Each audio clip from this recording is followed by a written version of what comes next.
দর্শক বন্ধুরা নমস্কার। আপনারা দেখছেন মৃণালিনী এনএন। আমি রয়েছি রাজীব আপনাদের সাথে। আজকে ছোট্ট করে এই বিষয়টি আলোচনা করব আপনাদের সামনে। আপনারা ইতিমধ্যে লক্ষ্য করতে পেরেছেন আগরতলা শহরে তথা রাজধানীর বুকে বিভিন্ন রাজনৈতিক দল তথা বামফ্রন্ট, বিজেপি, তিপ্রামথা এবং কংগ্রেস ওনারা ওনাদের দলের পক্ষ থেকে জনসমাবেশ করেছেন। প্রথম যে জনসমাবেশ আমরা প্রত্যক্ষ করেছি সেটা করেছে বামফ্রন্ট, কিন্তু এর মধ্যে এতগুলো রাজনৈতিক দলের যে সমাবেশ আমাদের আগরতলা শহরের বুকে হয়েছে, তার ফলে কিন্তু আমাদের ত্রিপুরা রাজ্যের যারা সাধারণ জনগণ যারা আপনারা রয়েছেন, আপনাদের মধ্যে অবশ্যই একটা কৌতূহল সৃষ্টি হয়েছে যে পাল্টাপাল্টি এই জনসমাবেশ, তার পেছনে কারণ কি রয়েছে। আজকে এই ছোট্ট বিষয় নিয়ে আপনাদের সামনে আলোচনা করব। ঘটনাটা ছোট্ট, কিন্তু তার রাজনৈতিক যে ব্যাপ্তি সেটা কিন্তু অনেকটা ছড়িয়ে রয়েছে আপনাদের মধ্যে, সেটা আর বলার অপেক্ষা রাখছে না। প্রথমত আমি যেটা বলবো যে বামফ্রন্ট থেকে একটা জনসমাবেশ আগরতলা শহরে করা হয়েছে এবং সেই বামফ্রন্টের জনসমাবেশ নিয়ে অনেক জল ঘোলা সেই সময় হয়েছে। বামফ্রন্ট থেকে চাওয়া হয়েছিল বিবেকানন্দ ময়দান তথা আস্তাবল ময়দান, সেখানে সরকারি একটা মেলা থাকাতে সেখানে পারমিশন দেওয়া হয়নি বামফ্রন্টকে। পরবর্তী সময়ে বামফ্রন্ট থেকে দাবি করা হয়েছিল উমাকান্ত মাঠে ওনাদেরকে এই সমাবেশ করার অনুমতি দেওয়া হোক প্রশাসন থেকে, কিন্তু পরবর্তী সময়ে প্রশাসন থেকে জানিয়ে দেওয়া হয়েছে যেহেতু সেদিন বিদ্যালয় খোলা রয়েছে, সেটা জনসমাবেশের জন্য পারমিশন দিতে পারবে না প্রশাসন থেকে। ওনারা এক প্রকার বাধ্য হয়ে তথা বামফ্রন্ট বাধ্য হয়ে ওরিয়েন্ট চমুনিতে একটা অস্থায়ী প্যান্ডেল তৈরি করে ওনারা জনসমাবেশ করেছেন। সেদিন জনসমাবেশে কিন্তু আমরা লক্ষ্য করতে পেরেছি বা আপনারা যেটা লক্ষ্য করেছেন সেটা হচ্ছে মানুষ রাজ্যের বিভিন্ন জায়গা থেকে সেদিন কিন্তু দলে দলে কাতারে কাতারে মানুষ সেদিন ওরিয়েন্ট চমুনিতে এসে যোগদান করেছেন। শাসক দলের কোনো সমাবেশে লোকজন আসবে সেটা স্বাভাবিক, কিন্তু বামফ্রন্ট যেহেতু বিজেপি বর্তমান সরকার রয়েছে এবং বিজেপি দল সম্পূর্ণভাবে অপোজিট ডাইরেকশনে রয়েছে, এই বিশেষ করে সিপিআইএম, সে জায়গায় ওনাদের বক্তব্য তথা বামফ্রন্টের নেতৃত্বের বক্তব্য হচ্ছে যে এই জনসমাবেশে আরও অনেক লোক হতো, আমাদেরকে বাস দেওয়া হয়নি, অ্যাডভান্স নিয়ে রেখেছে বাসের যারা কর্ণধাররা যারা ছিলেন, কিন্তু পরবর্তী সময়ে ওনাদেরকে বাস প্রোভাইড করা হয়নি। এমনকি স্টেশনে যখন ওনারা নামেন আগরতলার উদ্দেশ্যে, ওনারা ওরিয়েন্ট চমুনিতে যাবেন, সে সময় লক্ষ্য করা গেছে যে টমটম বা অটো সে সময় কিছুই ছিল না, যেটা বামফ্রন্ট নেতৃত্বের যারা নেতৃত্ব দিচ্ছিলেন সে সময় ওনারা কিন্তু অভিযোগ করেছেন। সেই জায়গায় বামফ্রন্টের নেতৃত্বের বক্তব্য হচ্ছে সেদিন যদি কোনো ধরনের বাধা না থাকতো এবং সেদিন যদি গাড়ি প্রোভাইড হতো সঠিকভাবে, তাহলে বামফ্রন্টের যে জনসমাবেশ সেদিন হয়েছে ওরিয়েন্ট চমুনিতে সেটা একটা সমুদ্রের আকার ধারণ করত। সেটা বামফ্রন্টের নেতৃত্বের বক্তব্য সেখানটায় আমরা লক্ষ্য করতে পেরেছি। সেদিন যেটা আপনারা ক্যামেরার মাধ্যমে দেখেছেন, সেদিন জিতেন চৌধুরী থেকে শুরু করে মানিক সরকার, যিনি যিনি সিএম রয়েছেন ত্রিপুরা রাজ্যে, ওনাদের বক্তব্য কিন্তু আপনারা শুনেছেন এবং সেখানে ওনারা তিপ্রামথা দলকে পাশাপাশি বিজেপিকে ওনারা টার্গেট করে কিন্তু বক্তব্য রেখেছেন। সেই বক্তব্য কি ছিল সেটা আপনারা দেখতে পেয়েছেন, কিন্তু আমার বক্তব্য সেই জায়গাতে যে সরকার ক্ষমতায় নেই, মানে বামফ্রন্ট একটা সময় ক্ষমতায় ছিল কিন্তু বামফ্রন্ট এখন বর্তমানে ক্ষমতায় নেই, কিন্তু সে জায়গায় আজকে এমন একটা সময় বামফ্রন্ট থেকে এই সমাবেশ ডাকা হয়েছে, সেখানে মানুষ কাতারে কাতারে এসে ওরিয়েন্ট চমুনিতে জড়ো হয়েছেন। সেদিন আগরতলা শহরের বুকে লাল ঝান্ডার একটা একটা ছবি কিন্তু আমরা প্রত্যক্ষ করতে পেরেছি, যেটা আপনারাও প্রত্যক্ষ করেছেন আমাদের সাংবাদিকদের মাধ্যমে এবং সোশ্যাল মিডিয়াতে আপনারা সেটা লক্ষ্য করেছেন। সে জায়গায় বামফ্রন্ট জানান দিয়েছে যে 3 বছর রয়েছে আর 2028 সালের বিধানসভা নির্বাচন, এই নির্বাচনের আগে ওনারা কিন্তু ঘর গুছিয়ে নিতে চেষ্টা করছেন এবং বিভিন্নভাবে বিজেপিকে টার্গেট করে ওনারা কিন্তু প্রশ্ন তুলেছেন এবং সেগুলো জনগণের কাছে ওনারা রেখেছেন, দায়িত্বভার দিয়ে রেখেছেন। সেদিন জিতেন চৌধুরী কতগুলো কথা উনি বলে গেছেন। উনি বলেছেন মানুষদেরকে স্বতঃস্ফূর্তভাবে আসতে দেওয়া হয়নি জনসমাবেশে। পাশাপাশি আরও উনি বলেছেন যে মানুষদের যে ভোটাধিকার প্রয়োগ করার যে অধিকার, সে অধিকার শাসক দল কেড়ে নিয়েছে এক প্রকার। এমন অনেক কিছু বিষয় উনি কিন্তু সেদিন প্রশ্ন উত্থাপিত করেছেন। কিন্তু দেখা গেছে যে সেদিনের বামফ্রন্টের যে জনসমর্থন বা বিরোধীদের যে জনসমর্থন, সেটা কিন্তু অবশ্যই একটা ইঙ্গিত বহন করে আগামী 2028 সালের নির্বাচনকে সামনে রেখে। এখন দেখার বিষয় যে বামফ্রন্ট যে এডিসিকে একদিন ওনারা ছেড়ে দিয়েছিলেন, এখন এই এডিসিকে ওনারা কিভাবে ওনারা সেটাকে ম্যানিপুলেট করেন। কারণ বামফ্রন্টের ক্ষমতা কিন্তু আমরা আগে থেকেই জানতাম। বামফ্রন্ট একসময় বলতো আমরা শহরের মধ্যে মানে সারা ত্রিপুরা রাজ্যে 60টি আসন রয়েছে, ওনারা কিন্তু 20 থেকে শুরু করতেন। কিন্তু কোনো না কোনোভাবে বামফ্রন্টের যে সংগঠন রয়েছে গণমুক্তি পরিষদ, যেটা এডিসি ভিত্তিক একটা রাজনৈতিক দল, যেটা বামফ্রন্টের অ্যালায়েন্সে রয়েছে, মানে বামফ্রন্টের সঙ্গে রয়েছে, সেই জায়গায় ওনারা কিন্তু সেরকমভাবে সংগঠনকে চালিয়ে যেতে পারেননি। যার কারণে আজকে কোনো না কোনোভাবে বিভিন্নভাবে আইপিএফটি একসময় তিপ্রা মোথা ওনারা কিন্তু ক্যাপচার করে নিয়েছে এডিসিকে। কিন্তু গণমুক্তি পরিষদের একটা ভালো পজিশন ছিল একটা সময় এই এডিসিতে। এখন দেখার বিষয় যে বামফ্রন্ট এই মুহূর্তে কি ধরনের পদক্ষেপ 2028 সালের নির্বাচনকে সামনে রেখে ওনারা ওনাদের রণকৌশল তৈরি করেন। এবার যে বিষয়টাতে আসব, বামফ্রন্টের জনসমাবেশ মোটামুটিভাবে সার্থকতা পেয়েছে, যেটা রাজনৈতিক যারা ব্যক্তিত্বরা যারা রয়েছেন, যারা অ্যানালাইজাররা যারা রয়েছেন, ওনারা কিন্তু কোনো না কোনোভাবে বলার চেষ্টা করেছেন যে বামফ্রন্ট ঘুরে দাঁড়ানোর যে রসদ, সেটা কিন্তু ওই জনসমাবেশে ওনারা পেয়েছে।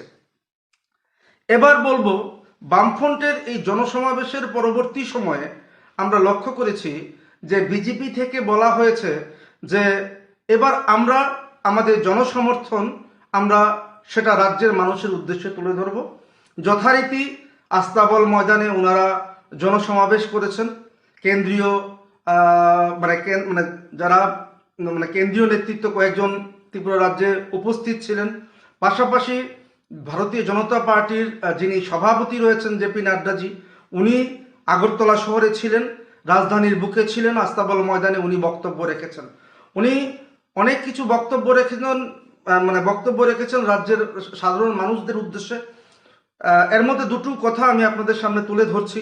উনি যে বক্তব্য রেখেছেন, উনি বলেছেন যারা আমাদের রাজ্যের যারা মেয়েরা যারা রয়েছেন তাদের জন্য উনি চিন্তা করছেন, বা নরেন্দ্র মোদীজি যিনি রয়েছেন দেশের প্রধানমন্ত্রী, উনি চিন্তা করছেন এবং উনি দুটো কমিটমেন্ট এখানে করে গেছেন। একটা কমিটমেন্ট যেটা উল্লেখযোগ্য একটা কমিটমেন্ট, সেটা হচ্ছে যারা মাধ্যমিকে পাশ করবে বা যারা উচ্চ মাধ্যমিকে পাশ করবে ওনাদেরকে একটা করে স্কুটি দেওয়া হবে। সেটা উনি কিন্তু যে মঞ্চ ছিল বিজেপির আস্তাবল ময়দানে, সেখান থেকে কিন্তু সেটা উনি তুলেছেন।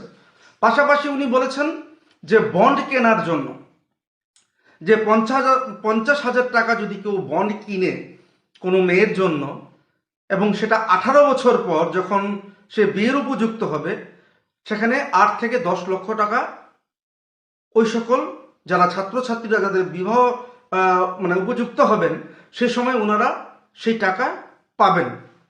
তার জন্য 50,000 টাকা করে জমানোর কথা বলেছেন। তো দুটো উল্লেখযোগ্য বিষয় ছিল যেহেতু ওনার এই বক্তব্য। পাশাপাশি বামফ্রন্টের বিরুদ্ধে উনি তোপ দেখেছেন।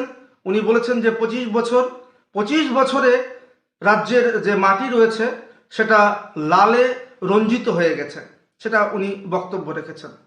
এখন প্রশ্ন হচ্ছে যে সেদিন বামফ্রন্টের জমায়েত এবং বিজেপির যে জমায়েত ছিল তার মধ্যে পার্থক্যটা কোথায় রয়েছে। আমি অনেকের সঙ্গে আলোচনা করেছি, ওনাদের বক্তব্য হচ্ছে যে পার্থক্য হচ্ছে এই জায়গাতে যে শাসক দল যেহেতু শাসন ক্ষমতায় রয়েছে এবং ওনাদের সংগঠন শক্তপোক্ত, সেই জায়গায় লোক সমাগম হবে, সেটাই স্বাভাবিক। পাশাপাশি আমাদের কাছে একটা খবর রয়েছে যে রাজ্যের অনেক শ্রমিক সংগঠন বলুন বা বিএমএস কর্মীদেরকে বলুন, নেতৃত্ব থেকে ফোন করে বলা হয়েছে যাতে অবশ্যই সেদিন জনসমাবেশে উপস্থিত থাকেন। কিন্তু আজকে এসে অনেকে আমাকে বলছেন যে রাজীবদা, আমার মেয়ের শরীর খারাপ, মানে শরীর খারাপ ছিল, একজন বলেছেন আমার মায়ের শরীর খারাপ ছিল, যার কারণে সেদিন আমি ওই সমাবেশে উপস্থিত থাকতে পারিনি। যার কারণে আজকে শ্রমিক সংগঠন থেকে ফোন করে বলা হয়েছে যাতে আমি হকার যে আমি ব্যবসা করি সেই দোকান যাতে আমি না খুলি। উনি যখন প্রশ্ন করেছেন যে এতে আমার দোষ কোথায়, বাড়িতে আমার সমস্যা রয়েছে তাই আমি আসতে পারিনি, তখন ওই শ্রমিক নেতা ওই লোকদের বলছেন যে আমার কিছু করার নেই, উপরের নেতৃত্ব থেকে আমাদেরকে নির্দেশ দেওয়া হয়েছে যারা জনসমাবেশে আসেননি সেদিন বিজেপি, ওনাদেরকে দোকান খুলতে দেওয়া হবে না। তো এটা যারা আমাকে বলেছেন অফ ক্যামেরাতে, আমি তাদের থেকে শুনলাম এবং আপনাদের সামনে আমি সেটা তুলে ধরলাম। এখানে দেখার বিষয় হচ্ছে সেদিন বিজেপি যে সমাবেশ করেছে সেখানে অনেককে ভেতরে মানে প্রবেশ করতে দেওয়া হয়নি। একটা অভিযোগও উঠছে মার্কেট থেকে, সেটা হচ্ছে এত বড় একটা আস্তাবল ময়দান, এমনিতেই অর্ধেকটা মঞ্চের জন্য, প্রায় অর্ধেকটা একদম মঞ্চের জন্য মানে ব্যবস্থা করা হয়েছে, তারপর একটা করা হয়েছে প্যান্ডেল, যার কারণে মানুষ সেইভাবে সেখানে উপস্থিত হতে পারেনি। বিজেপি থেকে একটা মানে মহল দাবি করছিলেন যে 1,00,000-এর উপরও বেশি সেদিন জনসমাবেশে ওনারা উপস্থিত থাকবেন। কিন্তু আপনারা যারা প্রত্যক্ষ করেছেন আপনারা সেটাকে কিভাবে বিচার করবেন, কতজন সেদিন উপস্থিত ছিলেন সেটা আপনারা মানে নিশ্চয়ই বুঝতে পেরেছেন। তো সে জায়গায় দুটোর মধ্যে পার্থক্য হয়েছে যে বিজেপি শাসন ক্ষমতায় রয়েছে, সেখানে এই ধরনের সমস্যা আর ছিল না। কিন্তু এক একটা জায়গা থেকে খবর আসছে এই কারণে জনসমাবেশে যদি কেউ না যায় তাহলে তার বিরুদ্ধে ব্যবস্থা নেওয়া হবে, সেটা আমাকে অনেকে বলেছেন, নিজে ব্যক্তিগতভাবে বলেছেন। কতটুকু লোক হয়েছে সেটা আপনারা বলবেন, আপনারা দেখেছেন, আমরা সেটা কাউন্ট করতে পারিনি, কিন্তু আপনারা সচেতন জনগণ, আপনারা সেটা বুঝতে পারবেন। শাসক দল শাসন ক্ষমতায় রয়েছে, স্বাভাবিক কারণে উপচে পড়বে ভিড়, সেটা আর বলার অপেক্ষা রাখছে না। কিন্তু বামফ্রন্ট সেদিন যে জনসমাবেশ করেছে যেখানে বিভিন্ন প্রতিকূলতা রয়েছে, সেই প্রতিকূলতাকে উপেক্ষা করে সেদিন বামফ্রন্টের কর্মীরা রাজধানীর বুকে জড়ো হয়েছে এবং সেটা সোশ্যাল মিডিয়াতে আপনারা সেটা দেখতে পেয়েছেন। তার পরবর্তী সময়ে আমরা কি লক্ষ্য করতে পারলাম, তিপ্রামথা সুপ্রিমো প্রদ্যুৎ কিশোর দেববর্মন উনিও একটি জনসমাবেশ এখানে করেছেন। উনি কিছু কথা বলেছেন সেখানে, তো সে কথাগুলো আমি এখানে আপনাদের সামনে তুলে ধরার প্রয়োজন মনে করছি না। উনি বলেছেন একটা কথা, আমি মানে বলছি আপনাদের কাছে যে প্রয়োজন রয়েছে সেই কথাগুলো। উনি বলেছেন যে আমরা দেখিয়ে দেব তিপ্রামথা রাজধানীতে কিভাবে মিছিল করতে হয়, কিভাবে জনসমাবেশ করতে হয়। রাজনৈতিক বিশ্লেষকরা বলছেন যে আপনি রাজধানীর বুকে এসে রাজধানীতে আপনি জনসমাবেশ করবেন, আপনি খুমলুঙে জনসমাবেশ করবেন, আপনি গোমতীতে জনসমাবেশ করবেন, সেটা আপনি করতেই পারেন, প্রশাসন আপনাকে সহযোগিতা করবে। সেখানে আপনি বলছেন যে আমরা দেখিয়ে দেব আগরতলার বুকে যে আমরা জনসমাবেশ করেছি, আপনি কেন কথা বললেন? তো সেটা আপনি বলতে পারবেন, কিন্তু অনেকে কিন্তু এগুলো নিয়ে আলোচনা করছেন, আপনি এই ধরনের কথা কেন বলতে চাইছেন? কারণ আপনি আগরতলাতে করতেও পারেন। আইপিএফটিও একসময় আগরতলা শহরের বুকে ওনারা ওনাদের জনসমাবেশ করেছে, বিভিন্ন উপজাতি সংগঠন ওনারা কিন্তু ওনাদের যে জনসমাবেশ ওনারা কিন্তু করেছেন। জনজাতিরা কিন্তু আগরতলা শহরের বুকে ওনারা মিছিল করে ওনাদের যে দাবি দেওয়া রয়েছে সেটা ওনারা প্রকাশ করেছেন। কিন্তু আপনি বলছেন যে আগরতলা শহরের বুকে এসে আমরা জনসমাবেশ করে দেখিয়ে দিয়েছি যে আমরা আগরতলা শহরও জনসমাবেশ করতে পারি। কিন্তু আপনি এ কথা কেন বলতে গেলেন বা কেন বললেন সেটা আপনার দৃষ্টিকোণ থেকে আপনি বলেছেন, সেটা হয়তো বা আপনার দিক থেকে সঠিক, কিন্তু রাজনৈতিক বিশ্লেষকরা বলতে চাইছেন যে আপনি ত্রিপুরা রাজ্য রয়েছেন, একসময় আপনার যারা পূর্বপুরুষরা যারা ছিলেন ওনারা ত্রিপুরা রাজ্যের রাজা ছিলেন, তো আপনি রাজধানীর বুকে এসে জনসমাবেশ করবেন, এখানে বাধা কোথায়? যাই হোক, আপনি সেদিন জনসমাবেশ করেছেন। এবার আসি কংগ্রেসদের প্রসঙ্গে। কংগ্রেস জনসমাবেশ করেছে, ওনারা সেই একই জায়গায় রবীন্দ্র ভবন এবং ওরিয়েন্ট চৌমুহনীর সেই জায়গাতে ওনারা জনসমাবেশ করেছে। একটা সময় আমরা লক্ষ্য করতে পেরেছি, যেমন গত বিধানসভাতে কংগ্রেস 3টি আসন ওনারা নিজেদের দখলে রাখতে পেরেছে। সেই জায়গায় বর্তমানে কংগ্রেসের যে পজিশন রয়েছে সেটা মোটামুটিভাবে আপনারা জানেন, ওনারা কিন্তু 4র্থ স্থানে রয়েছে। কিন্তু কংগ্রেস যখন জনসমাবেশ ডাকলো তখন অনেকে চিন্তা করছে যে কংগ্রেসের এই মুহূর্তে সংগঠন কতটুকু শক্তিশালী রয়েছে,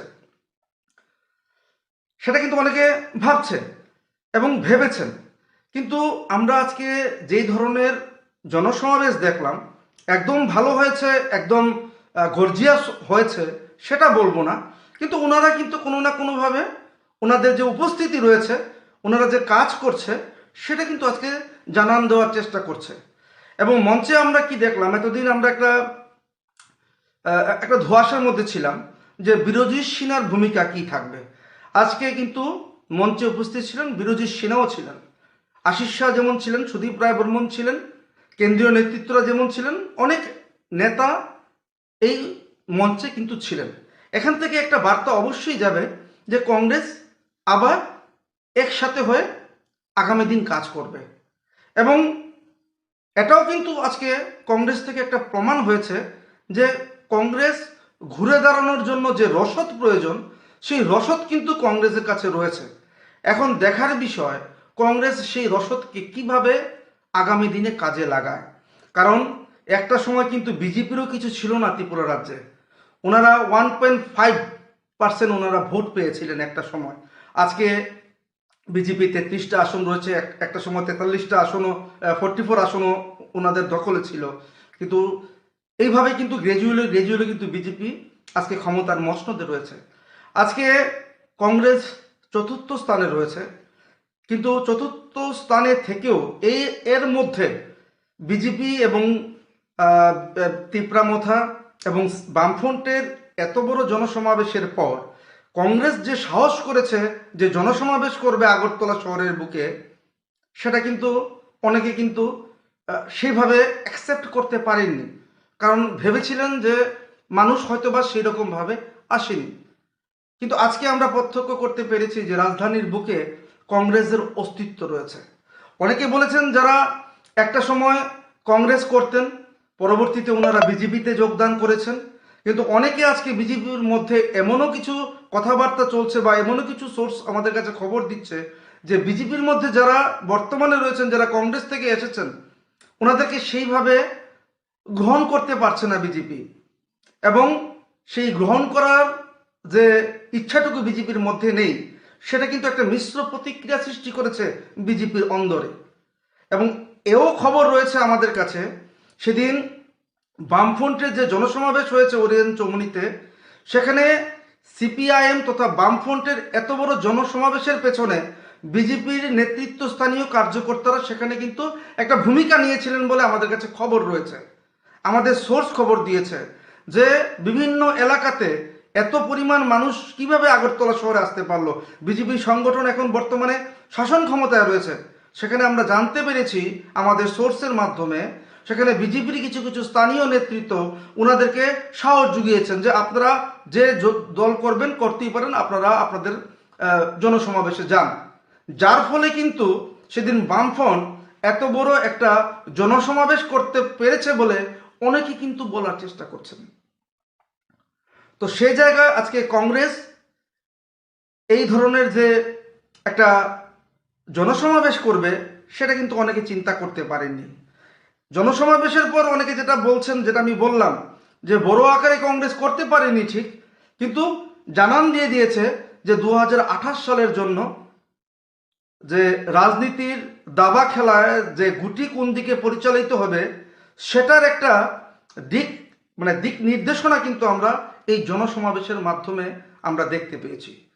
এবং আমি আপনাদেরকে জানিয়ে রাখছি, গতকালকে একটা ঘটনা হয়েছে গোমতী জেলায় কাকরাবন এলাকায়। সেখানে যে ব্লক কংগ্রেসের যিনি সভাপতি রয়েছেন ওনার উপর আক্রমণ হয়েছে, পাশাপাশি ওনার যে গাড়ি রয়েছে সেটা ভাঙচুর হয়েছে। তখন আমরা ভেবেছিলাম হয়তোবা সেখানে কংগ্রেসের সেই জনসমাবেশ যে রয়েছে সেটা সেই রকমভাবে প্রভাবিত হবে না। কিন্তু আজকে আমরা কংগ্রেসের এই ধরনের সমাবেশ দেখে এটা বুঝতে পেরেছি যে 2028 সালের জন্য কংগ্রেস কিন্তু প্রস্তুত হয়েছে। তো এই জায়গায় সর্বশেষ যে কনক্লুশন যে রয়েছে যে বিজেপি এবার কিভাবে ওনাদের কাজ করবেন, কারণ বিজেপি নেতৃত্ব যারা রয়েছেন ওনারা বিরোধীদের যে বক্তব্য রয়েছে সেই বক্তব্যকে ওনারা সেইভাবে গ্রহণ করতে পারেনি এবং উত্তর দিত ওনারা সেরকমভাবে প্রস্তুত থাকেন না। কিন্তু আজকে বামফ্রন্টের জিতেন চৌধুরী থেকে যারা নেতৃত্ব স্থানীয় যারা রয়েছেন ওনাদের যে ইস্যুগুলো যে ওনারা রেজ করেছেন সেগুলোর কিন্তু সেই রকম সদার্থক উত্তর শাসক দল থেকে কিন্তু এখনো সেরকমভাবে পাওয়া যায়নি। আজকে সুদীপ রায় বর্মন অনেক কিছু বলেছেন এবং সেটা এখন দেখার বিষয় হচ্ছে, কারণ আপনারা জানেন যে বিজেপির যে আসন সংখ্যা বর্তমানে রয়েছে সেটা কিন্তু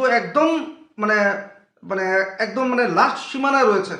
33টা আসন যদি আমি ধরি, 31টা আসন লাগে ক্ষমতা অধিষ্ঠিত হতে ত্রিপুরা রাজ্যে, যেহেতু 7টা আসন রয়েছে। এই জায়গায় বিজেপির কার্যক্ষমতা আরও বাড়াতে হবে, জনসংযোগ বাড়াতে হবে এবং বিশেষ করে যারা কংগ্রেস থেকে বিজেপিতে এসেছে ওনাদেরকে সেইভাবে সম্মান দিয়ে রাখতে হবে।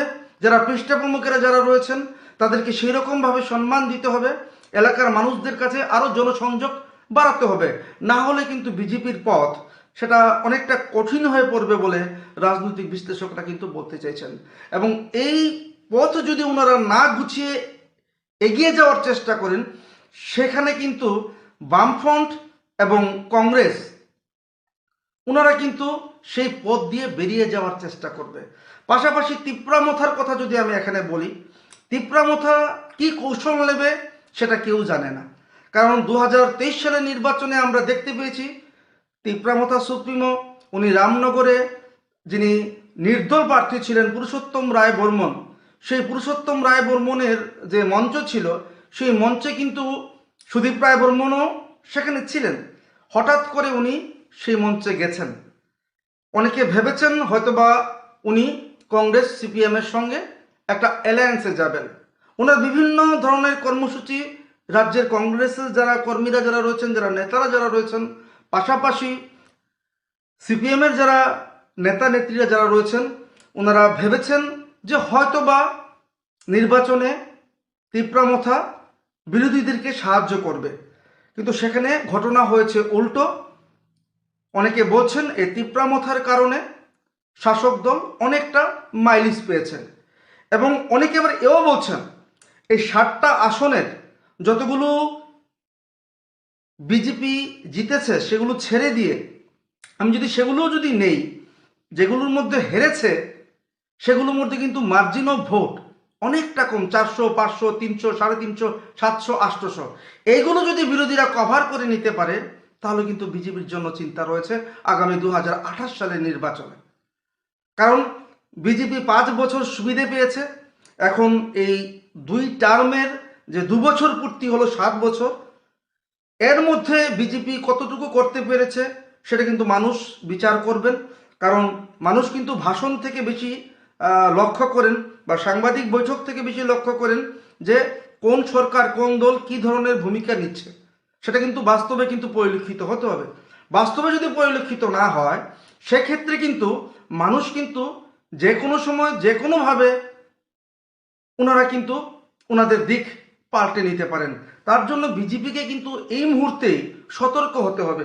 কারণ বামফ্রন্টের মতন একটা শক্তিশালী দলকে, যে দল 25 বছর ক্ষমতায় ছিল, সেই দলকে রাজ্যের মানুষ এক নিমিষে এক লহমায় ফেলে দিয়েছে। তো আমাদের রাজ্যের মানুষ প্রচণ্ড সচেতন, প্রচণ্ড সজাগ, সেটা কিন্তু মনে রাখতে হবে শাসককে তথা বিজেপিকে।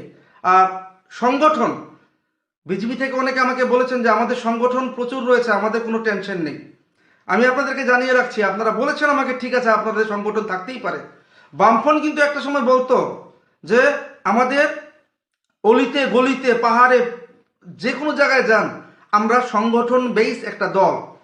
কিন্তু এই সংগঠনকে চুরমাচুর করে 2018 সালে মানুষ কিন্তু আশীর্বাদ করেছে বিজেপিকে। আজকে বিজেপি ক্ষমতায় রয়েছে রাজ্যের মানুষের ভোটের কারণে। এখন যে ধরনের পরিস্থিতি চলছে আমাদের ত্রিপুরা রাজ্যে, 2023 সালেও কিন্তু পরিস্থিতি পাল্টে যেতে পারত যদি সেখানে অন্য ধরনের গেম না হতো। জিতেন চৌধুরী আগের কয়েকদিন আগেও উনি বলছিলেন যে আমাদের সঙ্গে তিপ্রামথার একটা অ্যালায়েন্স হবে, কিন্তু ওনার যে সেটা চিন্তাধারা সেটা ভুল প্রমাণিত হয়েছে।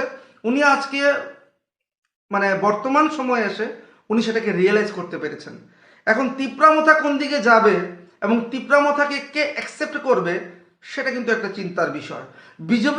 বিজেপিও কিন্তু একটা সময় মানে চাইছিল না তিপ্রামথাকে।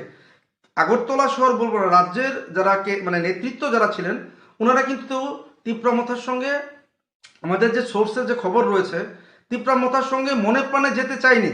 কিন্তু বিজেপির যে কেন্দ্রীয় নেতৃত্ব যারা রয়েছেন ওনাদের যে কর্মসূচি বা ওনাদের যে দিক নির্দেশনা রয়েছে তার কারণে কিন্তু অ্যালায়েন্স হয়েছে তিপ্রামথার সঙ্গে।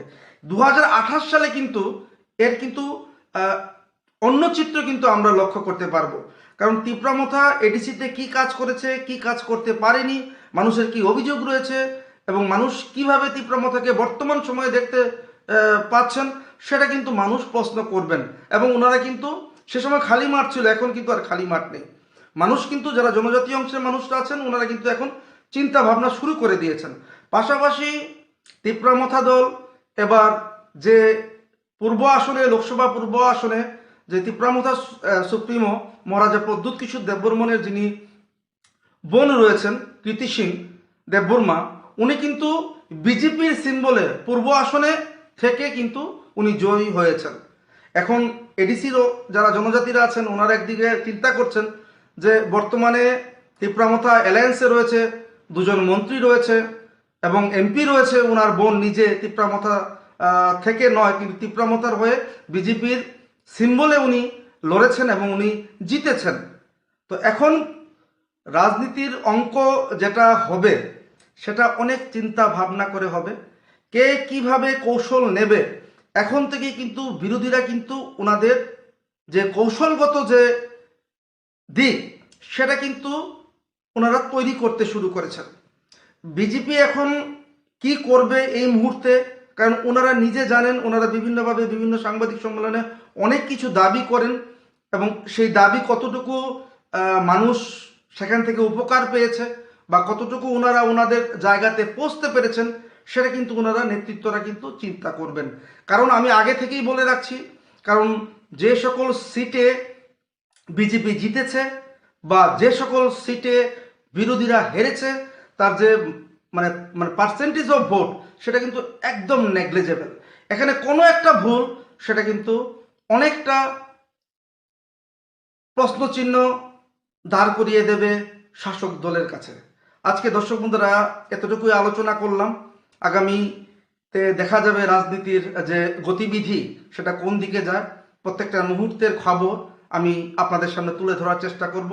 পাশাপাশি বলে রাখছি, আমার এই আলোচনা মধ্যে যদি আরও কিছু যোগ করতে হয় বা আপনাদের যদি কোনো মতামত থাকে অবশ্যই আপনারা আপনাদের মতামত কমেন্ট বক্সে দেবেন এবং সেখান থেকে আমি ব্যক্তিগতভাবে বা আমাদের চ্যানেল আপনাদের এই সকল উপদেশ শুনে আমরা কিন্তু উপকৃত হব এবং আমাদেরকে সমৃদ্ধ করতে পারবো এবং আপনাদের বক্তব্য নিয়েও আমরা আলোচনা করতে পারবো দর্শক বন্ধুরা। তাই আপনাদের কাছে আমাদের অনুরোধ থাকবে, এই বিষয় নিয়ে যে আজকে আমি আলোচনা করলাম আপনাদের কাছে, আপনারা অবশ্যই আপনাদের মূল্যবান মতামত কমেন্ট বক্সে আপনারা রাখবেন। এই আশা রেখে আজকে আমার এই আলোচনা আমি এখানে শেষ করছি, কিন্তু দেখতে থাকবেন দর্শক বন্ধুরা অবশ্যই মৃণালিনী। নমস্কার।